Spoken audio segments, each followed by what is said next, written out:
I'm Tommie Lee, and this is the Scam of the Week. Jan Diaz, the president and CEO of the Better Business Bureau, serving Northern Indiana, is with us. Jan, how are you? I'm doing well. How are you, Tommie? Very well, thank you. It's always great to have you here. Father's Day is upon us, and a lot of people are doing their online shopping to try and find that perfect gift, but there's a warning for those shoppers today, correct? Yeah, that's correct, Tommie. And, I really do hate to be the bearer of bad news because finding a perfect Father's Day gift should be fun.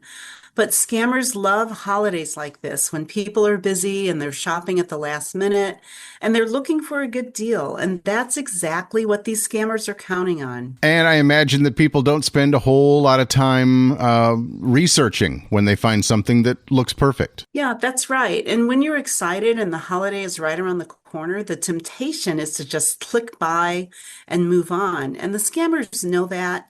They have built their entire strategy around getting people to make a quick decision before they have time to stop and think. All right, so walk us through it, Jan. What does a Father's Day scam actually look like for somebody who gets caught up in one? Yeah, well, let me set it up because I think many listeners will recognize the feeling.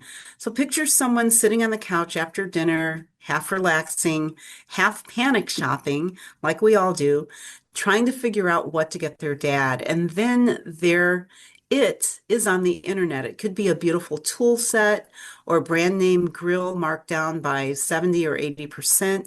The deal seems amazing, but there's a catch. The price is for only a limited time, and they have to purchase it in the next 24 hours. So that feels like the internet just did your Father's Day homework for you. Yeah, exactly. It feels like a win. So that person clicks the link. The website looks polished too. It has a clean design, great product photos, and glowing customer reviews. Everything about it says, relax. You have found the one perfect gift.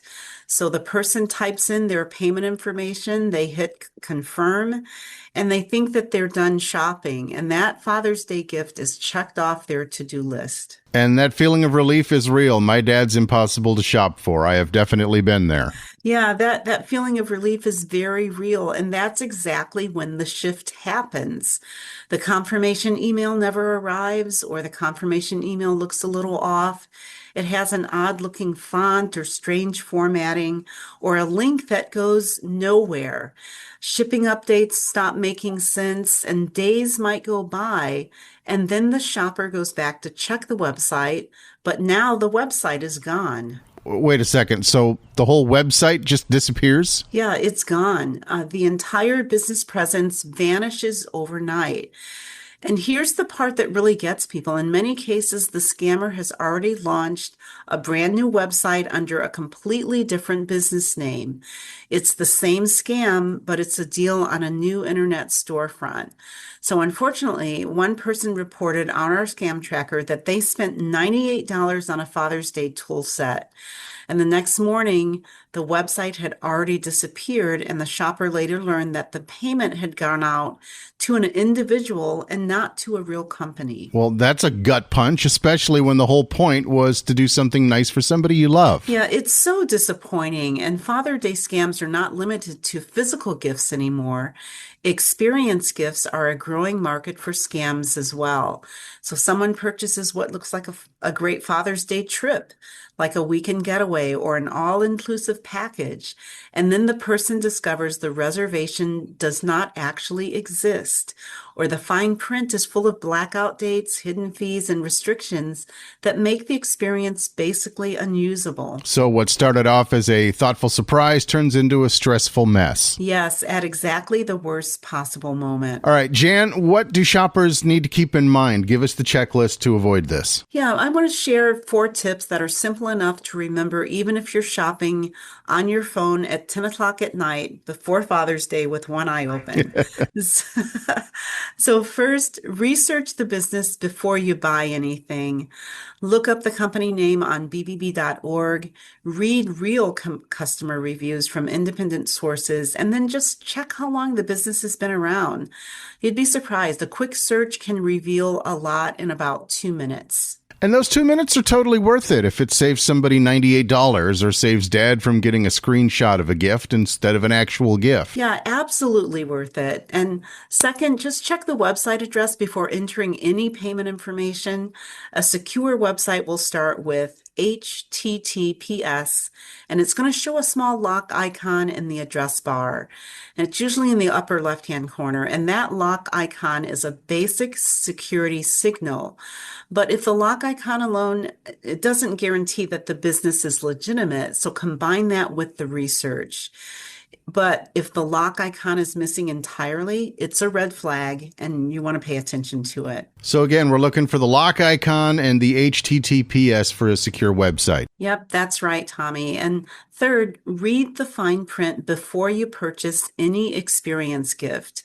Review refund policies and expiration dates, blackout periods, and restrictions. All of that information needs to be clear before you hand over any money.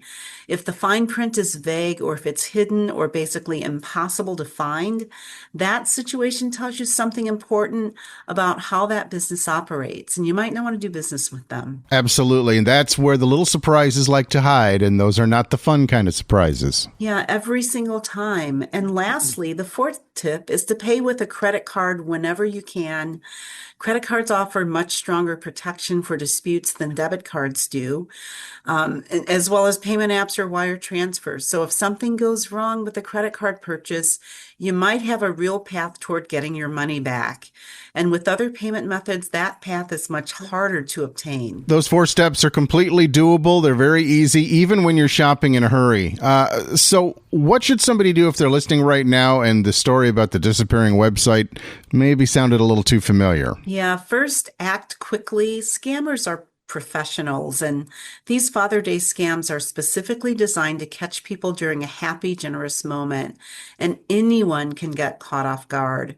So if you paid by credit card, call your credit card company right away, dispute the charge, and the sooner that you make that call, the better the chance that you recover your money.